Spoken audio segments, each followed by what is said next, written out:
Welcome to Into the Wormhole, a very special episode of Into the Wormhole. I'm Lauren Lowen, and here with me is Captain Larissa Maestro! All right. So, Larissa, you had a really good idea for what this episode should be. So I think you should definitely take credit and kind of explain what we're doing this round. Sure. So, one of my oldest and dearest friends is a doctor, and she lives in California, but she volunteered to go to New York City and help in the ICU in New York City for 4 weeks. Oh, man, that's intense. Isn't that crazy? She's so brave. But it got me thinking that on top of like how hard all of our healthcare workers are working right now, like what would some of our favorite Star Trek doctors be up to in a pandemic like this, and how might they be handling themselves? So I thought like it would be cool to talk about that and like sort of like dedicate this episode to like all of the people out there in hospitals, at testing sites, people doing vaccine research, and just like honor them a little bit by talking about our favorite fake doctors. Yeah, it's our way of doing a tribute to them. And we wanted to do a doctor episode. It's definitely an episode idea we had from the very beginning, but Larissa brought up the point that it seems very appropriate right now, and we decided that this was very timely. And Larissa, if you don't mind me saying, I'd also like to give a shout out to all the people you mentioned. Also, thank you to people who are doing things just to make sure society is moving along, whether it's people in law enforcement, people delivering groceries, people who are still driving our buses and working to provide food for us, whether it's a grocery store or farmers. And our medical people who are definitely in the front lines, so to speak. Mm-hmm. They're not only putting themselves in danger every single day, but we have people who were working with trash bags and raincoats as protection because there wasn't enough kind of medical protection to go around. These For people real, like if we had force fields, you know what I'm saying? I know. We would. So again, thank you. This needs to be said. So we love you guys. Oh my God, I could not do that job. Yes, I am too fragile emotionally. Yes, and our mental health workers too. I know you said that. Oh yes, absolutely. Also just teachers. You and I have been, or both are teachers. All the teachers, every teacher, every essential worker. We are now I'm getting awkward. Yes. I'm like, oh God. Thanks everybody. I don't want to like exclude anyone. We're just so grateful for everyone that's like continuing to do their jobs. Yeah, we're probably forgetting many people, but a big shout out to everyone. Tremendous thank you and gratitude. Yes. Oh my God, we love you. And now we're going to talk about some actors that play doctors on television. Yeah. So you had the idea of actually starting with the most recent Star Trek, not in the timeline of Star Trek, but actually show produced, and then kind of moving back in time. We've kind of talked about starting with Discovery because Picard, they have an EMH, but he's not very defined. I have the La Serena EMH on my list, but like we don't have any information. So I thought it would make sense to start with Discovery because like we're going from the characters that we have the least information about and then ending with the characters that we have the most information about. Okay, so we're starting with Discovery, which is really interesting because in my case, this is definitely the Doctor I know the least amount of because if you listen to previous episodes, I've mentioned I haven't had a chance to really catch up with Discovery. Larissa just watched all of it, and I asked her what episode I should watch. And by the way, I have read about plenty about Discovery, so there's many things that I've spoiled for myself. I don't care. So I watched Despite Yourself from season 1, and we don't want to. This is interesting because we even had some people on Instagram mention like, do I need to worry about getting spoilery? So I don't want to talk too much about that episode. We're just going to talk about like character stuff, things that make this doctor who he is and how he might handle the situation that we're in right now. So but we're not going to talk about his personal life. But just to let you guys know, I have actually only seen one episode. So I'm kind of excited to talk to you about this because I think that'll be sort of an interesting dynamic since I just got like a little taste. Yes, so the first doctor we're talking about, Dr. Hugh Culber, played by Wilson Cruz, who I originally knew from My So-Called Life. He played Ricky Vasquez on My So-Called Life. He is gorgeous. Just like his face is beautiful. He's just beautiful. I have not seen him since My So-Called Life. That's really the only thing I know him from. Yeah. So I remember seeing some sort of picture and being like, "Oh my God, it's that guy." Yeah. I love him. So he's the chief medical officer on board the Starship Discovery, and he's married to Paul Stamets, who is the chief engineer. And they're so cute. Like there's a scene in one of the episodes where they're like brushing their teeth together, and it's adorable. They're just like they're adorable. But there are lots of different times in the series that Dr. Culber, he super stands by his morals. He's steadfast, he's very loyal, and he's very smart. We also like don't see, because there have only been 2 seasons of Discovery, we don't see him doing that much doctory stuff. We just see a couple of, or like a couple few handful of times that he does doctory things. Is there So anything, the episode I saw didn't really get into his background at all? Is there anything you think I should know about his background? I don't know. Okay. I don't know. I know that I do like the white outfits. I think his bedside manner is pretty good. There's that one scene in the episode that you watched where he says to Ash, like, what are these things that you imagine that are happening to yourself? And Ash like freaks out and he's like, imagine what I meant. And he's like, I'm sorry, I was meaning like, as in like, what are you like using your imagination to like figure out what could possibly be happening? Yeah, as I as didn't mean someone who like doesn't it's know not the real. answer, you have to fabricate. Yeah. That scene Yeah. actually really spoke to me. Yeah, because he was amazingly calm, Yes. but was not Not condescending. exactly, thank you. So also I'm gonna go back and say I also like the white outfits. I feel like they're probably not that practical. There's just too much vomit and blood Eh, and alien acid, I'm sure, that gets involved with the episodes. But I was like, very nice. they look really good. Yeah, I noticed he was very calm. I mean, even when he's kind of telling off, I just keep calling him Captain Jason Isaacs. What is his name? Like Lorax? Lorca. Lorca. Is Lorax like Dr. Seuss? I think that's Yeah, Dr. Seuss. Lorax is Dr. I just call him Captain Jason Isaacs. Captain Lorax. I'm just Um, imagining the Lorax in a Star Trek oh, uniform now. oh, please, yes. Another thing to hopefully find a photoshopped image of. But anyways, when he's telling off the captain and kind of standing his ground, he's still doing so in a very professional way. Even though he is getting a little emotional, he's still keeping it together.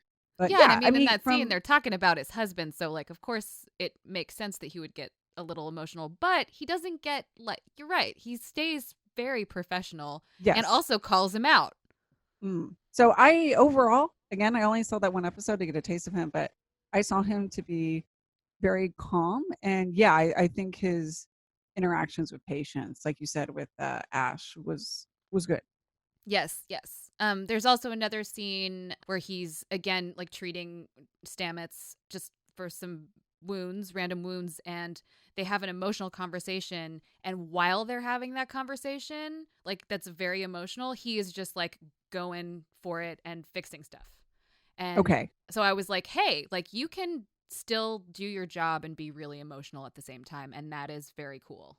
So what do you think he would be doing? We're kind of casting these doctors in their own pandemic universe. So what do you think he would be doing? I've been having a hard time with this, actually, to be honest, because the thing about Star Trek doctors is that we're in a place in the future where there isn't a lot of, or there's a lot of research that's involved in being a doctor on a starship, and there is like some field medicine, but we see them like working on research a lot more than we see them treating people sometimes. And so, like, you could just say, like, all of them are trying to find a vaccine. But I feel like because of, like, how bonkers Discovery gets and how people are, like, always getting blown up and, and there's, like, all kinds of crazy, like, space battles all the time, I feel like he would be, like, ICU, treating everyone, trying to make people better. Okay, I just had a thought actually. Out Hmm. of all the doctors on my list, I have two that I haven't really placed anywhere. He's one of them because, Hmm. again, I haven't seen that much of him.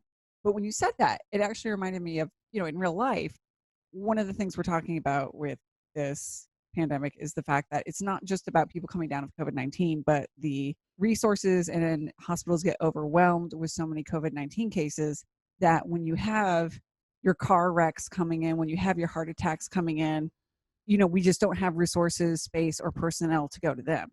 So I kind Yeah. of you made a good point that he's seeing a lot of action and discovery. Yeah, Yeah, like I maybe think you're he's right. He even would. emergency room. I was gonna say Like, maybe yeah. he's one of those people who's kind of a little bit of everywhere and just maybe picking up slack. With the doctors who are all distracted by the pandemic, he's still Yeah. keeping it together for everyone else, and he can handle lots of different medical situations. And Maybe do it looking fantastic and like gorgeous in his white suit. maybe they have a force field around the white suit. And so that way, Ooh. nothing ever gets on it. Yeah, like the stains, I'm kind of like we're at a point now when there's like that Teflon coating stuff and those special t-shirts that you can spill something on and nothing happens to it. Like why are there ever stains on anything in the Maybe there's future? not. I can't remember any episodes where there's got to be. Yeah, there's some. There is. Yeah. There's definitely some. I saw some Yeah. today. I rewatched some stuff today and I saw some Okay. stains and I was like, "You Important. guys, this is the important stuff." Stains exist in Star Trek. Well, on that Oh. note, should we head to the next one? Oh yeah, I'm really really excited to talk about this one. I feel like I also need to put a little disclaimer. I have seen every single episode of Enterprise. Between the time I saw Enterprise and now, I don't remember much. I forgot that Travis was even a character. I forgot And there was it's a like dog on the ship. the shortest. It's because, it's for reasons. It's for a lot of It's reasons. for It's not reasons. your fault, Lauren. I like with Malcolm Reed. I remember his name was Dominic, but I couldn't remember if that was the actor's name or the character's name. Like there was so much I had forgotten. So again, when we were doing this episode, I kind of looked up on the web and consulted Larissa and said, I need to watch some episodes so that I can Yeah. kind of refresh my mind. Larissa actually just watched all of Enterprise, what, in the last 4 months? It was the first Star Trek that I rewatched when quarantine started. I was like, let's do it. It was after I saw Picard. Okay. So So yeah. So again, very fresh in your mind. This is very probably another fresh. one where I'm gonna be like, let's have you drive this one because I might be a little fuzzy. So yes, you want to introduce this doctor? Dr. Phlox, played by John Billingsley on Star Trek Enterprise. Can we talk about that name? Phlox. Phlox. Phlox. Phlox. Because I kind of forgot what his name was. I just remember once again we had a character who seemed to wear pajamas most of the time and looked very comfortable. But yeah, just like Phlox. It just sounds like there's something stuck in the back of my throat. But That's so funny. I have such a anyways, different reaction to that name because it's a flower that used to really? grow all around my parents' house when I was a kid. So I was like, Phlox, oh, that's so pretty. Perspectives. Phlox. I'm like, Phlox. We'll let I, you love, speak his name I love then. that our reactions are so totally opposite. Laura's like, It sounds ew. like phlegm. It's like, how did that name? That's amazing. Oh god. Um so yeah, he's a denobulin, which is a species that was created for Enterprise. So this species has not appeared in any other Star Trek series, but I love him. I think he is the best character on Enterprise. I do remember really liking Phlox. He probably, if I had to go with my gut reaction, I would say was my favorite character in Enterprise. Yeah. Because I just rewatched Enterprise, I also like remembered a couple of other episodes today that are really good examples of Phlox being a good doctor and or making a weird choice as the doctor in one case. The season 3 episode Similitude where he like makes another Trip because Trip gets injured so that they can like harvest organs from him and then he like Isn't that like becomes the sentient. movie The Island? Do you remember that? Oh, where I've that heard about this. I yeah, haven't seen it, but it yes. got remade with like Ewan McGregor, I think. But yeah, it's like the idea that everyone has a clone so that they just exist to have Yes. spare parts for you. Yes. Yes. It is a sci-fi thing that's been done, but it's weird. I that episode I don't care for. But then the other episode is a season 2 episode called Regeneration, and it's the one where they are attacked by the Borg before anyone knows what the Borg is, and Phlox, like, he figures out how to get the nanoprobes out and not be assimilated. I'm like, dude, that's a doctor. Yeah, it also reminds me of you previously stating, I think it was transporter accidents where you're like, are we ever going to follow up on this? That seems kind of important, especially with the Right? timeline. I mean, I guess the Federation wasn't a thing yet. I know. It's just, But that's I kind of the mean, problem with going back and back and back is sometimes you introduce things that are new for the fans and new for Star Trek, but at the same time, you're like, hey, wait a minute. but couldn't we have avoided like literally all of this, and like then we would not have Star Trek Picard. Record keeping was just not as good back then. Yeah, apparently. Maybe they lost all their files. The black box was destroyed. There we go. Whatever. But yeah, so I feel like Phlox is hard to pin down too because he has such an excellent bedside manner. Like, he is pretty comforting and he's very like delightful. So I feel like I would want him to be my doctor. Okay. Like my personal doctor, but also he has like a bajillion degrees in like a million different subjects, and he would be a great person to actually do like legit research to find an actual cure. Like, he's always finding cures for shit. See, for me, I think he would be like the equivalent of who? The World Health Organization. I see him Like working being at a higher level, yeah. yes, but I see him being part of that because here's the one thing I will say about rewatching just this handful of episodes of Enterprise is I really liked Phlox, and I agree with everything you said. My memory of him was that he was a very like jolly individual He's so jolly. and very chipper and stuff. But I was actually surprised, like watching the 2 episodes I had, that I did have some negative feelings towards him as a doctor. Interesting. Tell me. So Tell me. I want to know because I want to know if you feel like this is an isolated incident with these 2 episodes or what. But Okay. first of all, I picked 2 episodes where he expresses having a hard time understanding humans. Yes. And True. one is, a night in sick bay where he just doesn't get the whole pet thing and the connection Archer has. Yeah. But he seems If you don't remember, that's the one where Archer's beagle Porthos gets sick. yes. Oh my God, that episode, like, I don't know. I have to admit I enjoyed Dear Doctor more than A Night in Sick Yeah. Bay for many I reasons. mean, yeah. We won't go into it, but I understand. I understand. I will say that beagles are adorable. they are, and I enjoyed actually the fake beagles in the episode. Yeah, they were very, very cute. And the part where he hops out of the thing at the end, he hops into his arms. It's so adorable. I loved it. But anyways, so he's not forthcoming in telling Archer what's going on. He's very selective, and I don't know but I don't feel like it's from like a personal place. Like he doesn't want to hurt Archer or cause him unnecessary stress.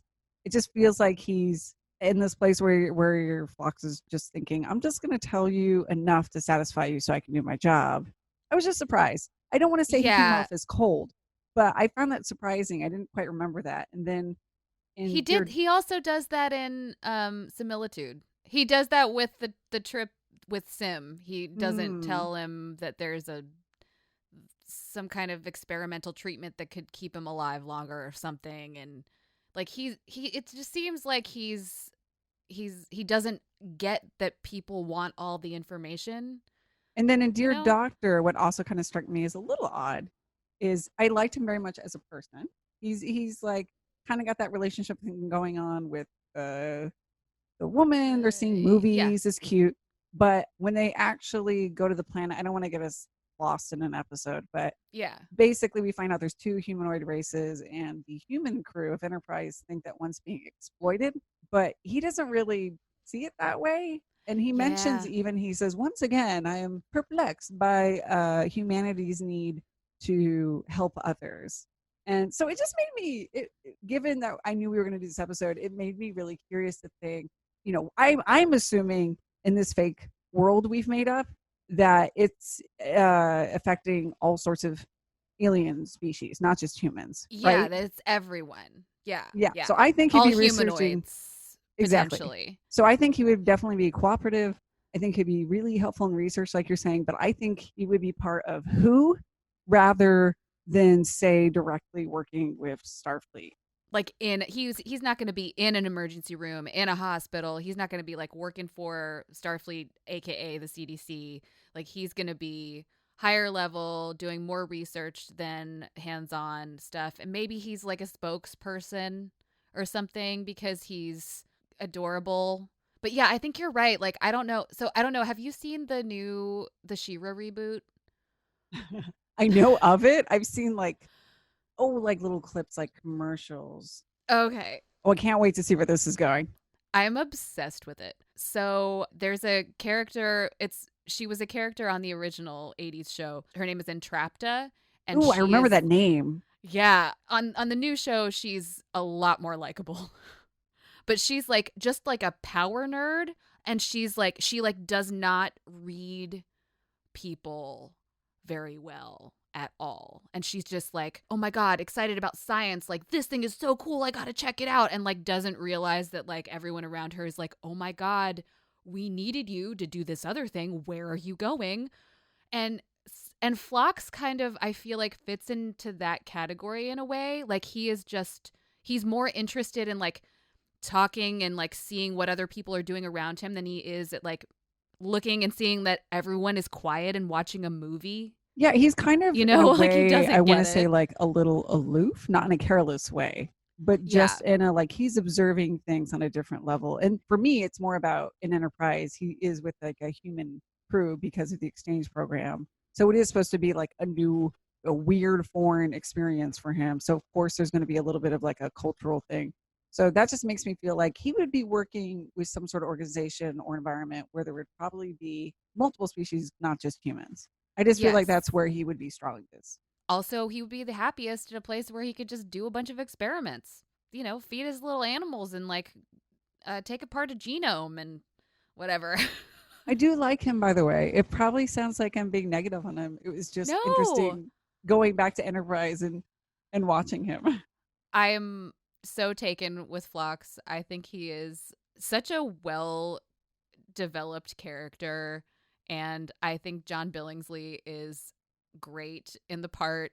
I'm just Yes. I'm into it. Like I'm into it. I like how like awkward everyone is with him because he's like, I'm just cutting my toenails. And they're like, and he's like just so open and bare about his whole self. Like he doesn't really like as far as like his personality and himself goes, he's like kind of just all out there. Yeah, And I think he's that's great. very endearing. Yes. Yes. I like him. So yeah, okay. So he's like high tier research and working with Working with like many different species. yes. I think both Federation and non-Federation. Yeah, I Yeah. think you're totally right. I like it. I like it. We've Okay. given All two right. people important jobs here. Now we're going to move on, right? You We're want to moving on. So if we're going to Enterprise, that means we're going to Voyager. That's right. And that Yay. means we have Oh. Mr. EMH, otherwise just known as the Doctor, really, Yeah. Oh, Robert until he Picardo. gives himself a name. But this is interesting Doesn't he because call himself John eventually? Joe. Joe. Oh my god, even more boring. Hey, my brother's a John. Are you saying John's boring? No, I'm saying Joe's boring. I know, but you said even more boring. Oh no. I'm sorry. I told John he'd make it on the podcast, so he did just now. John, I'm sure you're not. Maybe I've met you. I don't know. Maybe I met him at your wedding. Yeah, exactly. You're not boring. Sorry. Okay, so yeah, I would say the EMH is very interesting because he might have one of the bigger arcs. I mean, not only did he get 7 seasons, but he starts off as a very rude, cocky, asshole-ish. So rude.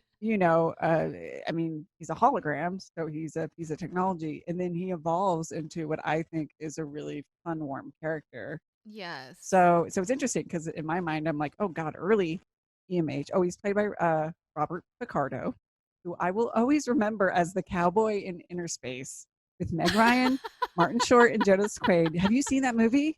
Yes, oh my god, I haven't thought He's the about that in such a cowboy long time. Holy shit. that she dances with in the club. And Oh my god. it's crazy. It's wonderful. Oh my But god. anyways, so Robert Picardo, I can definitely say in Voyager cast, he is my favorite character, the EMH. I I love think him. Picardo does a great job playing him, and they did a lot with his character. Really, the They writers did did. so much with him. They did so much with him. Like a lot of his big moments sort of mirror Data in a way, and I know that that was on purpose. Like the AI thing, like AI writes, like when he writes his hollow novel. And I have Yes. this in my notes, the episode Latent Image, which I actually watched by accident like 2 weeks ago when I Oh, took a it's really bath. good. It's so good. I put it on and I was like, oh shit, it's the one where he's like, oh my God, somebody deleted some of my memories. And then he finds out that it's because he like had to choose between this ensign that he didn't really know and Harry Kim, who is his friend, and who is he going to save? And then he couldn't handle it and like went nuts. And it's like about him like grappling with like serious moral and ethic issues, and it's so fantastic. That Yeah, episode is fucking great, and it's also a mystery episode too. It's so good, it but is. like it does so much for his character. So he's a hologram. He's been programmed with multiple degrees, techniques, methods. Like he's very valuable. He knows a lot. His bedside manner definitely takes a while to get better. Yeah, like Understatement. so he definitely like across the board is off the scale when it comes to skill and ability. But Absolutely. like early EMH is kind of an asshole versus later EMH, who definitely is again kind of a warmer, better bedside manner. I would say once he starts to sing is when he sort of crosses the threshold into adorable and loving. During his relationship with Kess, like her being so like kind. And then he ends up helping Seven. You know, he becomes sort of a mentor to Seven later. Yeah, So he kind of has that kind of interesting dynamic, I love which their helps his relationship. development. So where would you put EMH? So two possibilities for me. One, he's AI, so he can't become infected. So having him around infected people is a great idea.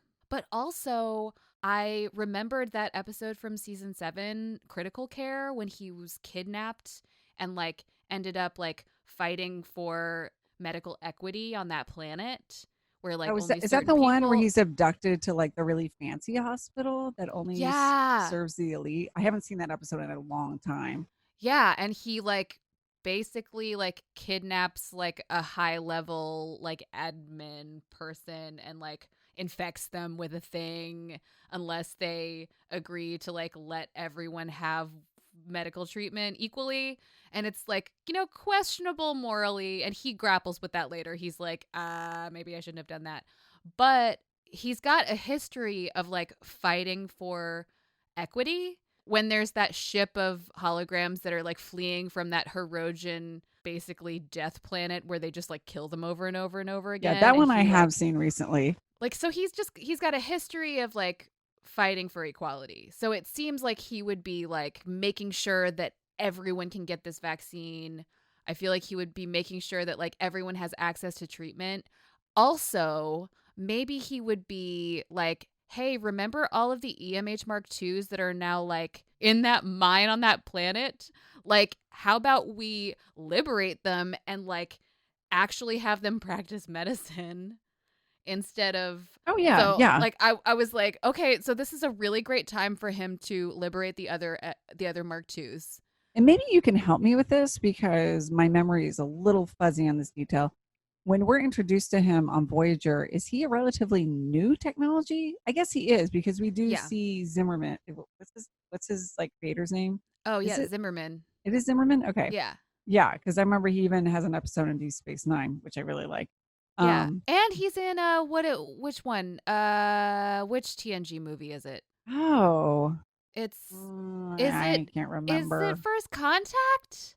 I mean, I I know feel it's not like I Generations. feel like it's First Contact because I feel like Beverly's like some Borg are trying to get into sick bay, stop them, and he's like, I'm not programmed to do Oh that. yeah, you're right. You're Yeah. right. Yeah. And And like she's like, I don't care what you do. Do a dance. they go Keep off in him. the Yeah. Jeffries. Yeah. Okay. No, you are right. Yeah, that Yeah. definitely is it.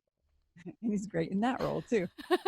Feels the scene. Doesn't he say like something about like prescribing the Borg an analgesic cream or something like Something for that? the topical, like, yeah, the stress of the skin. Poor guy. Oh, I fucking love it. It's so good.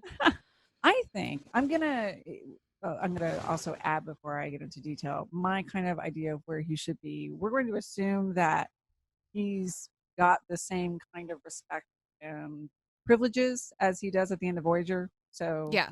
it's like people aren't just like randomly shutting him off, or he can Right. still Like have, Balana's not just like deleting subroutines. and he has his little like portable hologram transmitter that allows him to Oh like yeah, yeah, go yeah. separate places. So, Mobile yeah, emitter, yeah. mobile emitter. Thank you. Yeah. So given that, I feel like you've already stated this, but kind of like high risk areas, obviously. But I especially think areas that are low on resources, like if you had a ship that really needs a doctor and maybe food and living space is limited.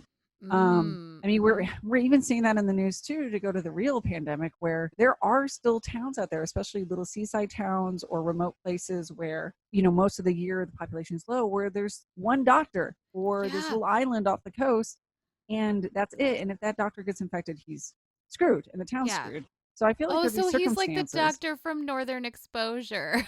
Oh yeah. So yeah, so I kind of feel like in situations where it's like, look, we can't have a whole team, but we just need Yeah. to have one medical guy who or girl Mm-hmm. who we don't have to worry about them getting infected, and then what do we do? I Right. think it would be perfect for scenarios like that. I also feel like, again, not to be depressing and go back to real life, we're having a lot of our medical workers, first responders, people like that actually get infected with the disease. And some of Yeah. them are our most needed senior medical professionals. And I feel like if you had a major facility where you had one section and it was just all the top doctors, nurses, people like that who have been infected, that he would be very valuable in just going through that area and trying to get those people up and running again.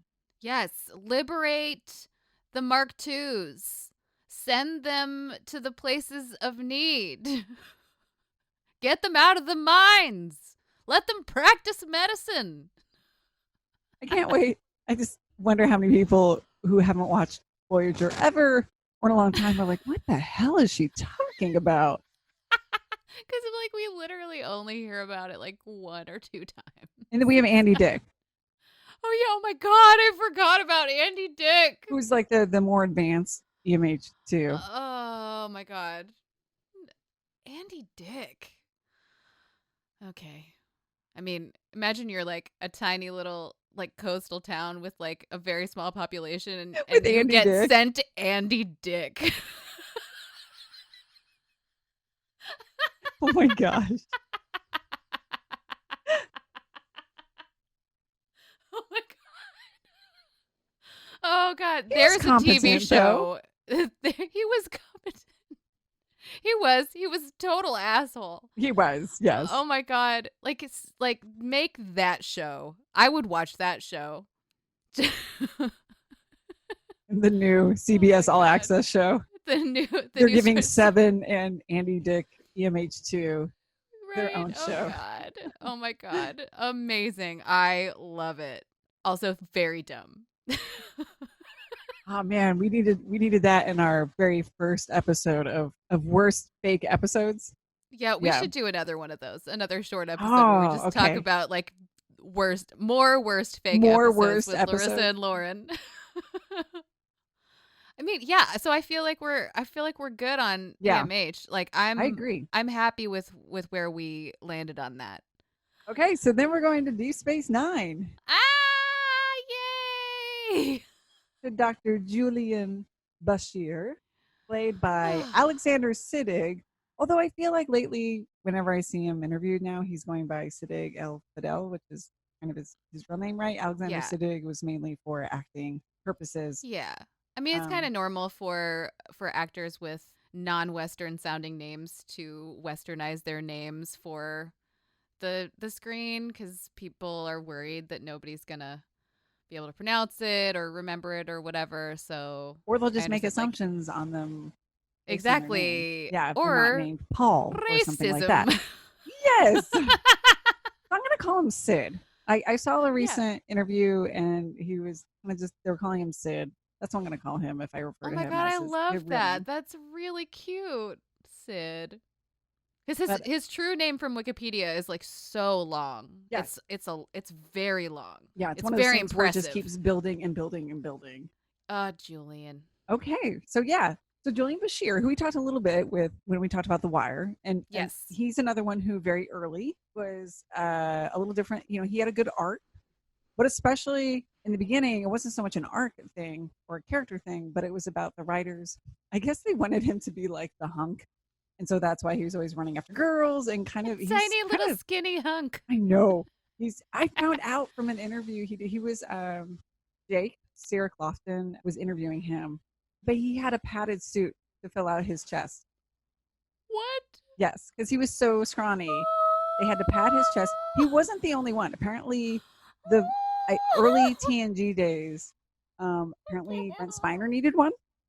And at some point, I think Patrick Stewart had one. But they did that to make them a little bit more manly. Oh my god, I can't handle it.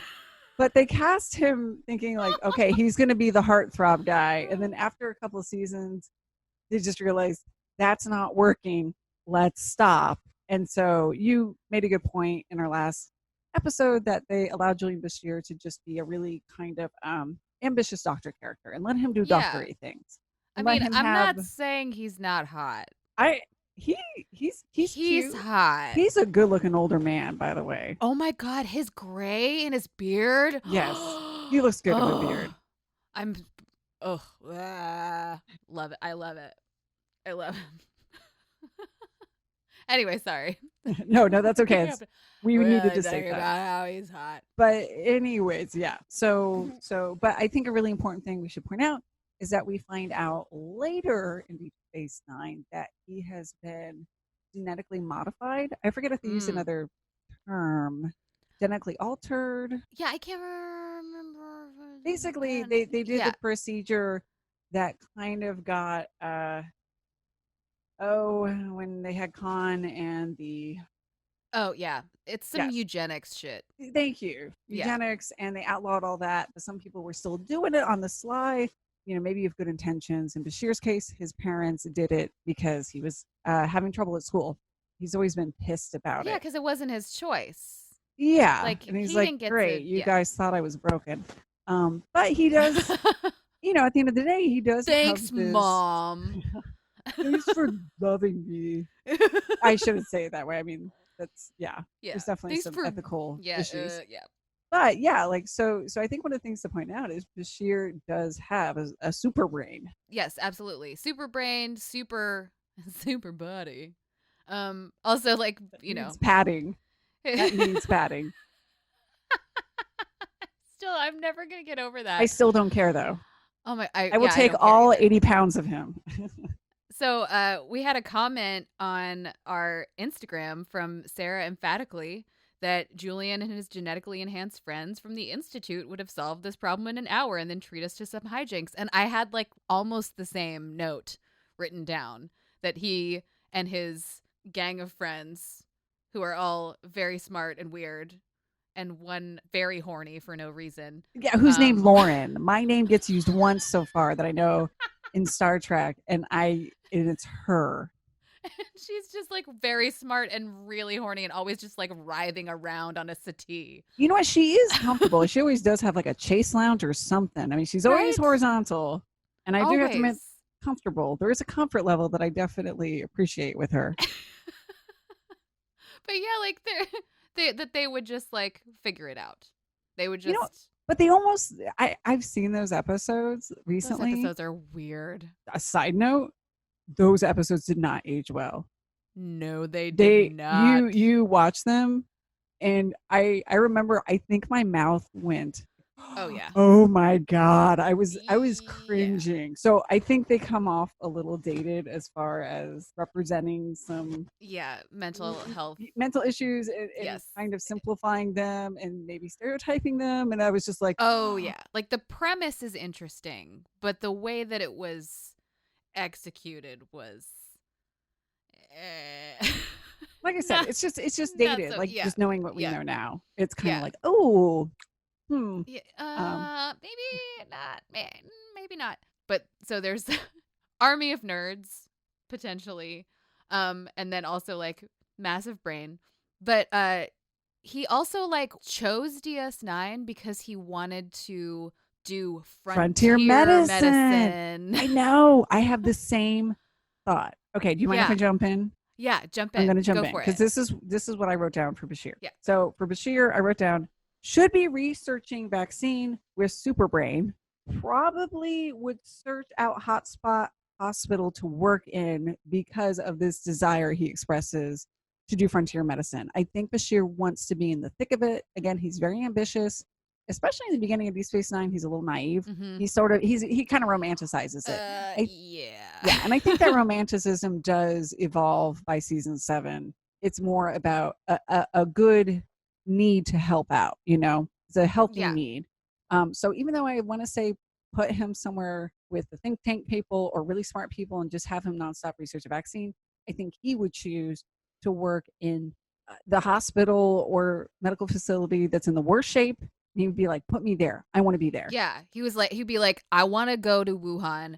I want to go to Manhattan. Like he'd be like, Exactly. he would be in Brazil right now. Like he would just be in the thick of it. You see that exact thing happen in the season 4 episode, The Quickening, where Okay. they go to that planet and those people have they call it the blight, and they have these lesions all over their face, and then all of a sudden like it gets really bad and then they die. Ooh, I And have to see that one again. and I think it's like a nice moment for his character because like he realizes that like he was excited about curing this disease for his ego and not because of For the the right reasons. situation, not for the right reasons. And then he changes his mind and he feels like he needs redemption, and so he goes back to like help again after he's unable to cure the disease, and then he is able to find a vaccine that will help future generations but not the people that already have it. And it's like watching him grapple with that, like he grows a lot as a character. And Okay. also Jadzia is with him the whole time, so Jadzia is like calling him out on his shit like left and right, which is awesome. Like he says like, I can't believe I was so egotistical to think that I could find a cure for a disease that can't be cured. And Jadzia says, the egotistical thing is that if you think you can't cure it, that there is no cure. And I was like, damn girl, you tell him. And then she drops the mic. Yeah, and she's leaves like, the room. bye. Pompadour and all. But then he goes on to like, doesn't he cures the founder's disease thing? Yeah, because he has to. That's a whole like the flaky 31. skin disease. We need a topical cream. Get the EMH here. Yes, they need an analgesic. They need a moisturizer. They have what is it? They have what's the thing? Like the flaky skin. I don't remember. I mean, whatever. like yeah. The founder's version of eczema. He cures it. Aww. Aw, I had really bad eczema when I was in middle school. You guys, I've been there. Anyway, but then he comes back. He comes back and he cures the founder's eczema, and he's always like fixing shit and like research. He's half research, half like implementing it right away. Yeah, he's definitely he's got a lot of skills. He was fixing Yorick. We were talking about that last time. Yeah. So I think you're totally right. He would be like, put me in the middle, put me in the epicenter. Yeah. You know how you talked about your friend who went to Manhattan to help out for 4 weeks? That's Julian Bashir. No. That person's boss, the person running that hospital would be Julian Bashir. You're totally right. Yes. Yep. Oh, Julian. Okay. So I guess we're going to Next Generation.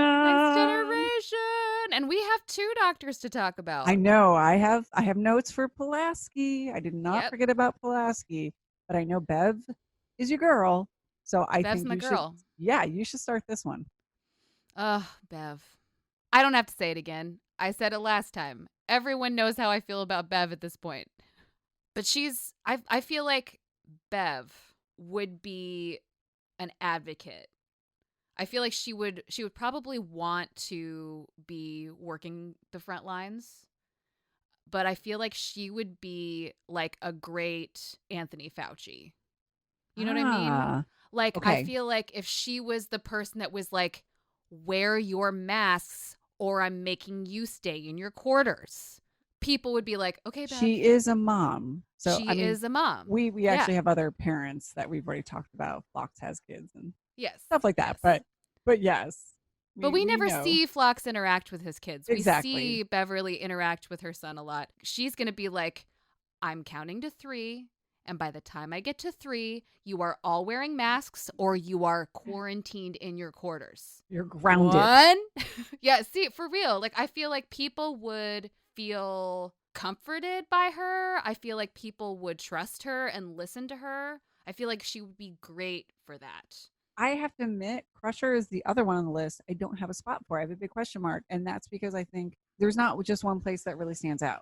I'm just like, Yeah. she'd be great no matter where you put her. Yeah, it's true. She Um, would. not for this to be like the Bev fest again, but it's But true. come on, You Bev. chose Phlox as your doctor. I I would choose mean, Bev as mine. yes. I mean, honestly, I said I would want Phlox to be my doctor, but everyone really knows that I want Bev as my actual doctor. I said that before. I said Bev is my doctor. Mostly, like, I just really like Phlox also, but like Bev, I want her. Yeah. And I that's the thing is I could see her, yeah, just working at a high risk place. I could see her being on the front lines. I could see her since I do feel like she is somebody who gets the job done when it comes to working with different people. There is like that one episode I think in season 7 where it's the Ferengi scientist. We talked about Yes, that. yes, I have that. It's called Suspicions. Thank you. And like Yes. that's something where she gets a bunch of people together who are kind of skeptical and not exactly on the same page, and she gets them to all play nice. So, Yeah. I could see her doing a lot of different things. I think that's why I'm having a hard time just placing her. Yeah, because she's also a leader. Like, we've seen her take command of the Enterprise. We've seen her take command of her own ship, too, in that alternate timeline. She's also a diplomat in that episode, Suspicions, that you just mentioned. And she's a scientist and a researcher. She's always, like, got her little experiments going in sickbay. So not only is she an excellent doctor, but she has all of these other qualities that make her good at so many other possible jobs. Basically, she's the best. I'd say put her And she on, can dance. and she can dance. And she can ride a unicycle. This is starting to sound like Patch Adams a little bit, but Except she's actually a doctor. so I maybe just throw like Beverly on the biggest badass medical ship they have for Starfleet, and she can do all those things. She can travel places where she needs to be a diplomat. She can have her little research team running around, doing stuff, treating stuff. Boom, a colony gets infected. She's there. Like maybe that's the best place to put her. Yeah. Just like let her do everything because she's going to want to do everything anyway. Yeah. And you cannot stop that woman. She will do it. It's true. She'll be She like, will excuse dance. me. Nobody puts Bev in the corner. No, they don't. We can go back to Beverly, but I feel like I have thoughts on Pulaski. Yeah, let's talk about Pulaski because I mean, I feel like we covered Bev pretty well in the Yeah. last episode, and also like everyone knows how I feel about Beverly and that I think she would be good at anything she did. So what do you feel about Pulaski, who is pretty much season 2, and that's it? And that's it. Yeah, And I played mean, by Diana. Diana Muldaur. Thank you. Who Yeah. was also, you sent me a picture of her. I didn't realize she was in TOS. Yeah, she was. I mean, She was in TO. She was. she's been in a bunch of Yeah. things. Don't get me wrong, but she's gorgeous. Yeah, and she's great. It was just if you know TNG, you know the whole thing with Pulaski and Crusher and that whole thing. I think I mean, I have a lot of love for Pulaski. Yeah. She was supposed to be like a female Bones. She was. Yeah, she was supposed to be very much, and we see that kind of echoed in a lot of things. She doesn't really like the transporter. She Yeah. also is kind of against data, which I feel like is just an extension of her fear of technology. Yeah.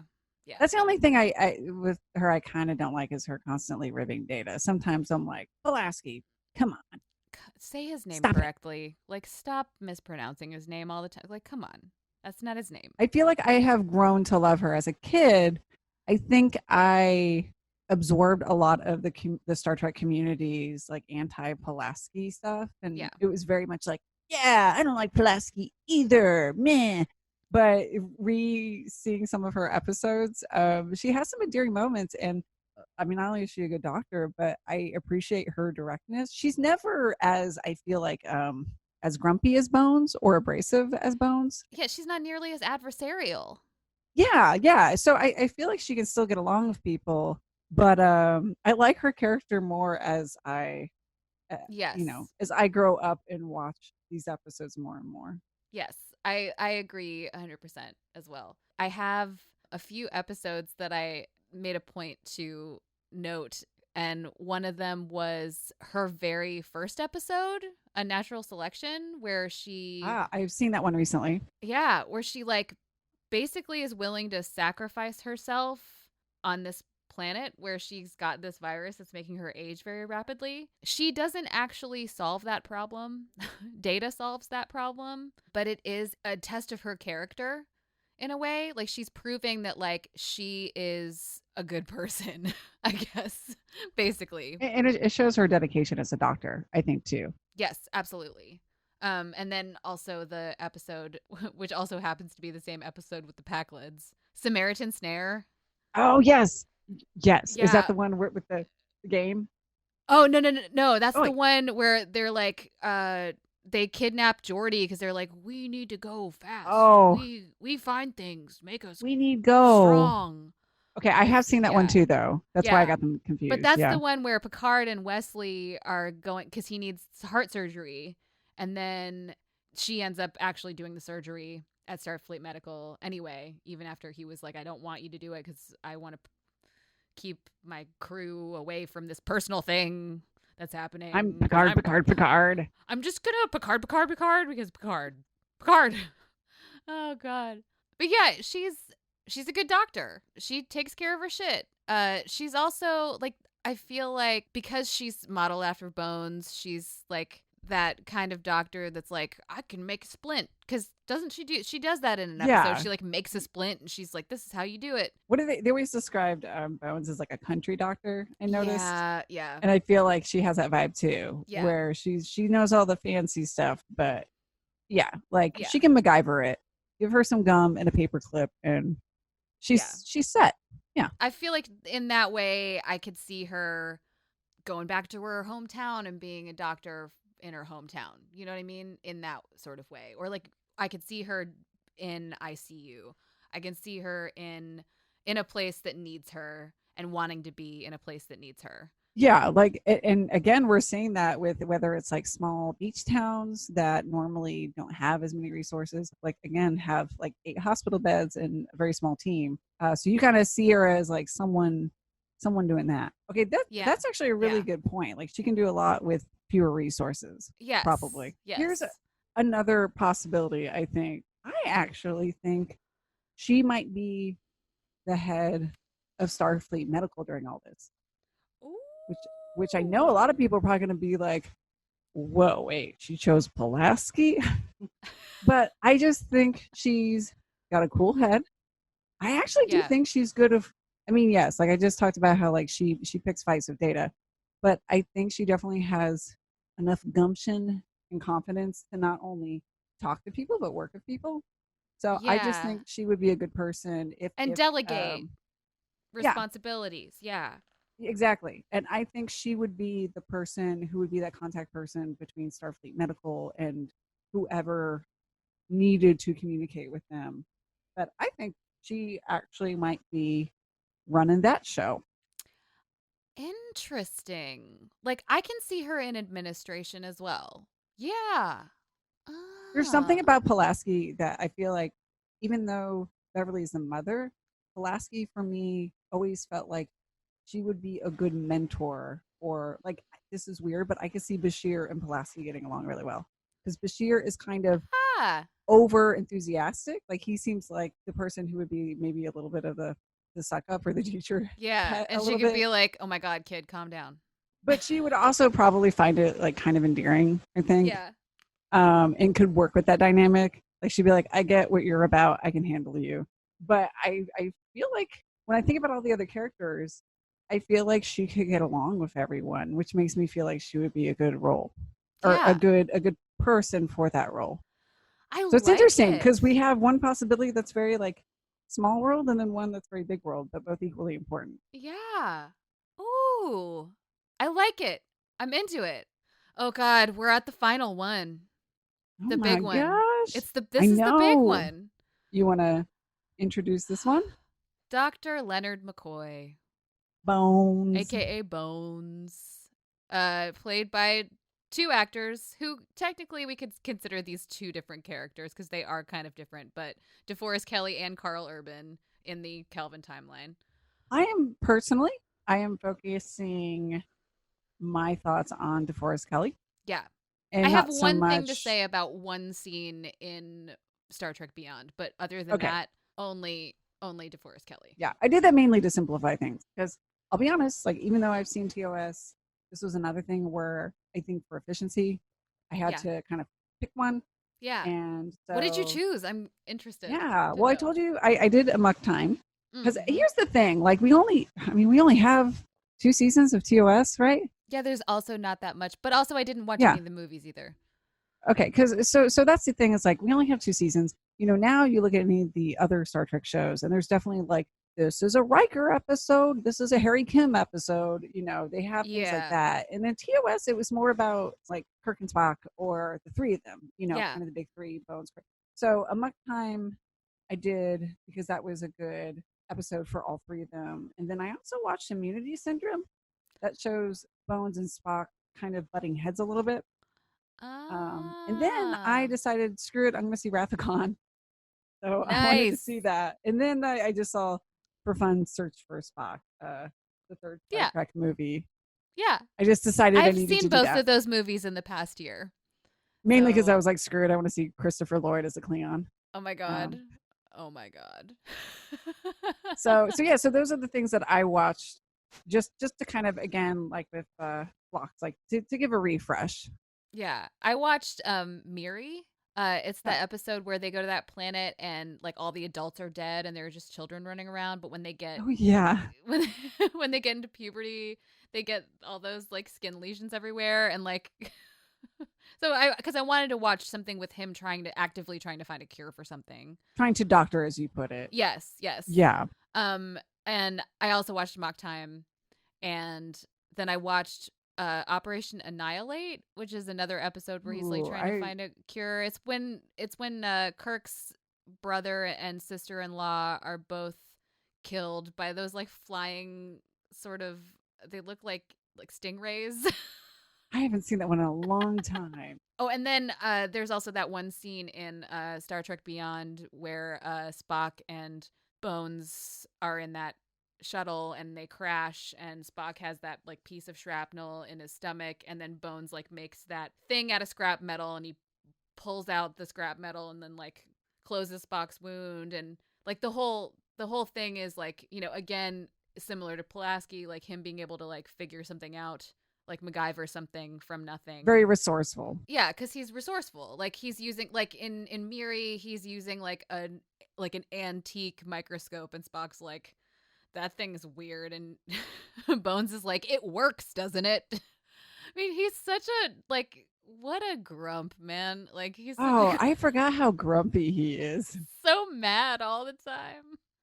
I feel like it was really interesting because I do feel like he is, I don't know if safe is the right word, but it seems like sometimes Kirk and Spock need to push him sometimes. Yeah, And maybe not in a medical capacity, yeah, you know, but but yeah, in other but as times, far as other sorts of risks, yeah, yeah, like even a Muck Time, I want to say he goes down on the planet of, he's on Vulcan, and he's like, Kirk, you don't have to do this. This is crazy.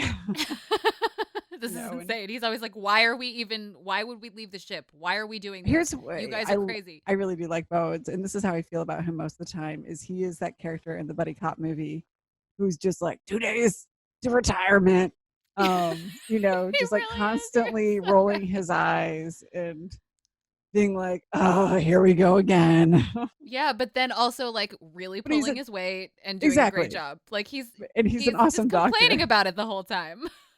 I just feel like when it comes to that trio of Spot, Kirk, and Bones, Bones is always the one who kind of gets the. I don't It's want to say totally it's true. like the short stick, but he's always the one that's semi dragged along, and Yeah. yeah. Like I don't have like a place for him necessarily. I didn't like give him a job title. All I have here is Bones would find a cure while he was infected and dying from it, and then he would test the vaccine on himself. Oh my gosh, that's brilliant. Yeah. Oh, I like that. With that old ass microscope Yes, he would that find it Spock with was that making old ass. fun of. Yes, because he literally does that in Miri. Like he literally is infected, finds a cure, and then gives himself the vaccine, and then like passes out, And then wakes up being and then like, wakes up and he's I'm fine. fine. Okay, here's what I put him as, mainly because of the grump factor. I think this is Yeah. more of for comedic effect, but Oh, I love it. I'm um excited. you actually said this name earlier, which makes me think I'm pronouncing it wrong. But Dr. Anthony Fauci. Fauci. Fauci. Fauci. Yeah. Okay, thank you. So Italian. He's Italian.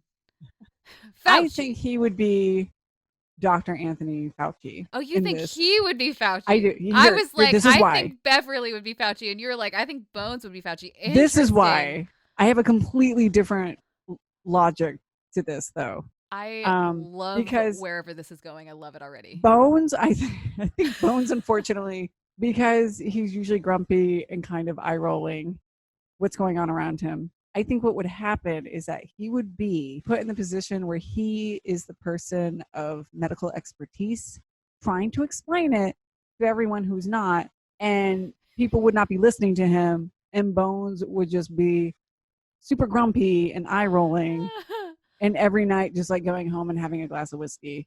And I feel like he would be and like he would rubbing be his that role, temples. and he would be miserable. Like people be like, we know your medical research says this, but maybe you can tweak it and make an announcement about this. And he'd be like, I'm a doctor, not a politician. Damn it. Yes. He'd be, yeah. Because I think here's the thing, Yes. too. Yes. I think we all know, no matter what field or expertise you're in, we all know what it's like when someone goes to you and they ask your professional opinion about something, and then they totally don't take it. They're just like, oh, that's interesting, but I'm going this other way. And you're like, great, thanks for having me. And I just feel like that's what would happen to Bones, is he would just constantly be, oh God, trying to talk to people not in the medical or science field in the Federation, and just having people constantly ignore him. Yes, absolutely. I'm just thinking, has anyone photoshopped Bones into a White House press briefing instead of Fauci? Like, has anyone like photoshopped McCoy, like they're just rolling his fucking eyes at Donald Trump? Like, I want to see Leonard McCoy punch Donald Trump in the face. Like, he would absolutely have zero patience for this administration. He'd be like, what the fuck is wrong with all of you? Like, I feel like he, like, because there are so many scenes in TOS where like people are just punching each other. Like, that's just a thing that happens. People just punch each other in the face all the time. I feel like that's a thing I would love to see. Can somebody like just make that? We found out that 10 GIF. years ago, someone made an image of Joe Pesci as a Ferengi, which you mentioned in the very first episode, and that existed. So right? I would have said, if you'd asked me a few months ago, I'd say low chance. But now I'm a believer that anything can happen. Anything Larissa. is possible. There can be a GIF of Leonard McCoy punching Donald Trump in the face. I want to see it. Let me have. I just want one. I'm gonna ask for one thing every episode. Maybe somebody will give it to me. I'm just gonna put it out there into the world. Oh God, I love Ask it. and you shall receive. Ugh, I think you're totally fucking right though. Bones as Anthony Fauci, amazing. Love that. Just Like, because he also, in a way, like, he's like Fauci slash Andrew Cuomo. You know what I mean? The governor of New York. Where, Yeah. where like, Cuomo's like, what is wrong with all of you? Okay. Why are you going out? Why do you need to get your nails done? Why do you need to do this? We don't need these things to be happening right now. You know what I mean? Like, he's like America's dad. I feel like Bones is like that. Like, Bones feels like Fauci. You're right. He feels like a Fauci. He feels like a Cuomo.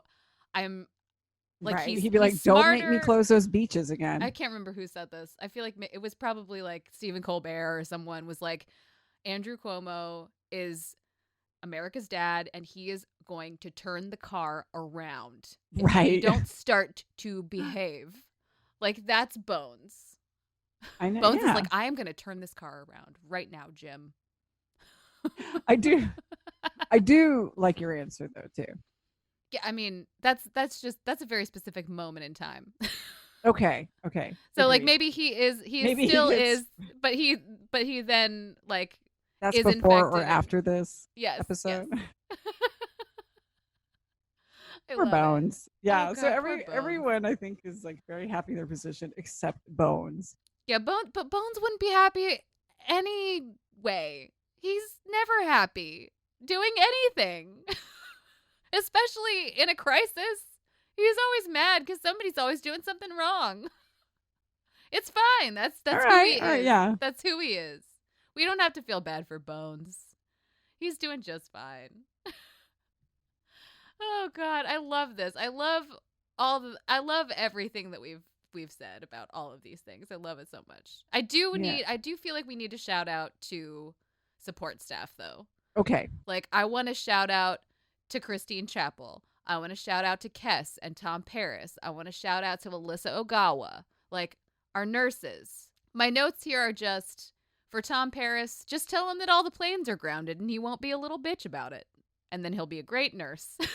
See, the Voyager episodes I'm catching are the ones where Tom still doesn't have his shit together. So when you mentioned Tom Paris, I was like, just keep him away from me. Like, he's going to want to be a flyboy and he's going to want to like break quarantine. But as long as you tell him that everything's grounded and you can't go anywhere, like, and that he's a good medical officer and he should just go ahead and do it. Like, be a medic, Tom. We need you. Actually, I mean, we're talking about how we do need a lot. I mean, we're talking about how people either delivering goods or, supply chains, like maybe that's his thing. If he's a good pilot, maybe he just needs to be zipping around delivering supplies where it's needed. Oh, okay. I mean, sure. Mm-hmm. He could. I think I'm changing my tune a little bit. Oh. I don't want him working on me medically, but he can deliver my Amazon Prime boxes. I feel like he becomes a good medic after Kess leaves because he has to. Yes. Like I said, later he gets his act together. Yeah, Kess is an excellent nurse. I feel like there's question about whether Christine Chappell is a doctor or a nurse, but she's like always great when she takes over for Bones. Like she's always also calling him out, and it's awesome because it's Majel Barrett. We love her. And then like I have to say, Alyssa Ogawa is my favorite. Of course. Is she Beverly's? She's like, Beverly's nurse. Okay. Head nurse, yeah. There aren't Asian people on TNG, really. It's like her and Keiko. So I was like, oh, yay, Asians. Yeah. But also she's so sweet and she's so competent and she's always like on top of everything. And I love her. What about, you were talking about some mental health people too, like Deanna, Troy and Guinan and Ezri. I'm like, and Desiree. Sorry, she's like never is a counselor, really. She tries to help Garrick with the claustrophobia. Yeah, and I think he points out, he's like, you're the one who needs therapy. Yeah, she's not very good at it. I feel like Deanna would have a lot more to do, and I feel like Guinan would definitely be really helpful. Yeah, I feel like Guinan, get her on a hotline, Oh, yeah. Like, she's such a good listener. That's what we need. The bars are all closed, right? So yeah, we just need her. Yeah. Guinan. And then, though, I have a list here, though, of other doctors who are not our main doctors, who are bad doctors. Yes, people that we've seen pop up, and it's like, no, no. Pretty much all of them, with like only a couple exceptions, are bad doctors because they experiment on people without their consent. Oh my God, yes. Like the one Yeah. that pops in my head is TNG Ethics with the woman. I don't know who the actress is, but I feel like if they did that show over today, it would be Jane Lynch, by the way. Oh, yeah, you're kind of right. Right? Yeah, Doesn't yeah, she? yeah. Yeah, Yeah. yeah, yeah. But yeah, that's the episode when Worf gets his spine broken and he wants Riker to help him in assisted suicide. And meanwhile, Crusher is working with a female doctor who has questionable ethics because she's kind of just Mhm. thinks it's okay to. It's like a very perverted version of the needs of the many outweigh the needs of the few, and so she's Yeah. kind of doing some illegal testing and experimenting on random patients. And if they die, so be it, because the research will help, years down the road, Yeah. save millions, according to her. But Yeah. yeah, we don't get her around me. Who else did you have on your list? Dr. Krell Mossett, who is Oh, the Cardassian doctor that experiments yes. on Bajorans, and then like his hologram file is like in the Voyager computer, and the EMH tries to use him to help with to get that like life form off of B'Elanna, but then he like doesn't care Yeah. if the thing dies, and he's terrible. He's horrible. He's horrible. I mean, not to get on depressing subject matter, but he, if I remember, is modeled after, I forget his name off the top of my head, but God, I want to say it was Holocaust / World War II doctor, or just types of doctors that would do horrible tests on prisoners of war. Yeah. Ugh. And it's kind of controversial because we all know it was bad, but we ended up getting a lot of medical information from that Yeah. time. Yeah. But we were also, as a world, said, don't do that again. Yeah, exactly. I mean, Yeah. it's the idea that like they're willing to sacrifice their ethics for the greater good or for the sake of research, Yeah. And they and did some fucked up they did some experiments. really I mean, fucked up shit. when you American doctors hear did too, like the that's, whole yeah. like Henrietta Lacks, like that whole thing, like experimenting on women of color, like it's so bad. Another fun bad doctor I had on the list, you'll really enjoy this, is the EMH from the Equinox. Oh, was that the, The Voyager episode where there's the other crew, the other Starfleet crew that they find, and they deleted the ethical subroutines from the EMH oh, on their man. ship, and they're like experimenting on those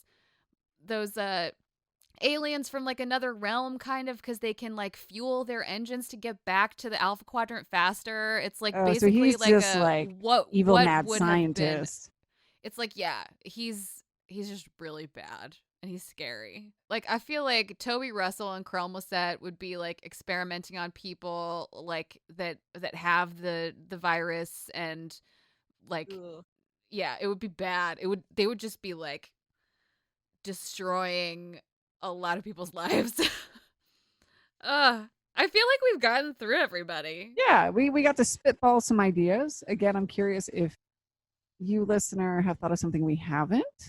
Yeah, my sister said she would want Pulaski on a research team, and that she would want, or she thinks Beverly would be like frontline ICU, Yeah, I and think that I she saw would, that. yeah, and that she would want Phlox to be her personal doctor. Yeah, I'm really curious, especially like who listeners want as their personal doctor.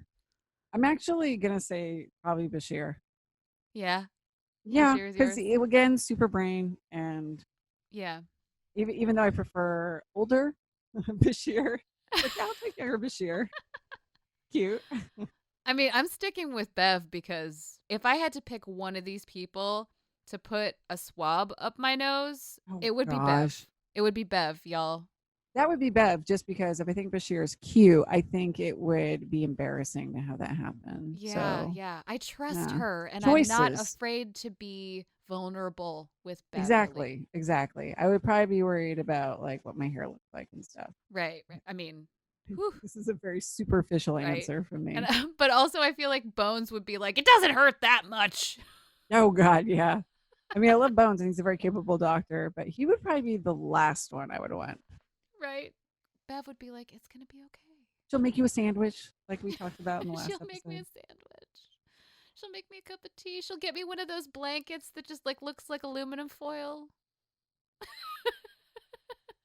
Oh, a space blanket. Oh, space blanket. You look so uncomfortable. All right. Well, let's do a last thank you to all of our essential workers out there in the world. Thank you so much for continuing to do your jobs. And I wish that I could put a tiny force field around each of you and protect each of you. I wish we had some of this technology from Star Trek to like help out, but we don't. So I'm just going to keep doing my best at social distancing and wearing a mask in public and washing my hands so much so that they look like the female changeling's face when she has that disease. And you know what? Everyone else out there, yeah, keep helping out the cause. Whether it might just be wearing the mask, might be helping out a neighbor who maybe they, for whatever reason, can't go out and shop and get groceries that they need. Mm-hmm. Give someone a call, check in on them. Just, yeah, think about what you can do for others. Smallest thing sometimes is the most meaningful. Yeah, we're all doing our best. And pick out your favorite doctor episode with a doctor you love in it and watch that this week. Maybe it'll make you feel better. Yes. Your favorite doctor or your favorite doctor episode. Let us know. Doctors, we love you. Join us next time. We're going to talk about the rest of Picard. Yeah. Picard. Picard. Picard. Picard.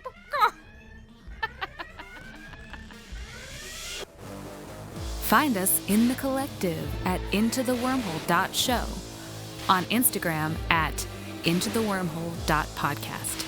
Into the Wormhole is brought to you by We Own This Town.